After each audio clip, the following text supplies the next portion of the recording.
On termine pour aujourd'hui avec cette BD. Donc, il y a le tome 1 et le tome 2 qui sont sortis tous les deux en 2021. Et on a également un hors-série en 2018. Alors, pour l'histoire, eh ben, j'ai mis 3 étoiles. Une question se pose. Et si la dernière légende du pire assassin mexicain, eh bien, se cachait dans le meilleur expert en aspirateur de tous les temps? Alors, on a Falcon City en Arizona, aux États-Unis. On a Jack Ramirez qui travaille à la Robotop, une entreprise d'électroménager, hein, et l'un des fleurons industriels du coin.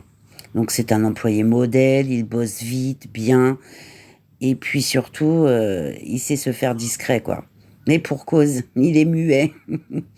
Et sa vie, bah, elle bascule le jour où deux membres d'un dangereux cartel, en fait, pensent reconnaître en lui bah, l'homme qui a trahi leur organisation par le passé.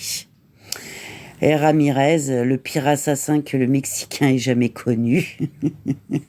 Pourquoi pas? Il va falloir les lire. Pour le dessin, j'ai mis 4 étoiles. J'ai trouvé incroyable.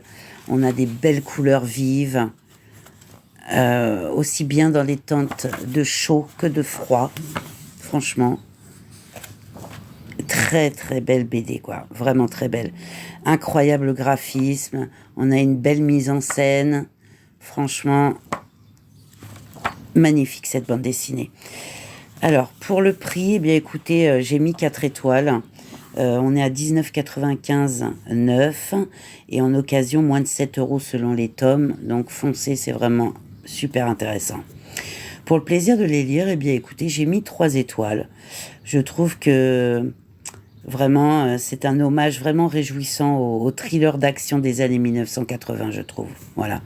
C'est un récit brutal et sans temps mort. Et ça se souligne parce que franchement, c'est pas toujours le cas dans ce genre de bande dessinée. Mais là, franchement, c'est top.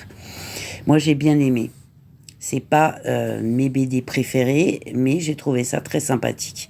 Donc, je vous la recommande. Bisous, je vous souhaite un bon week-end.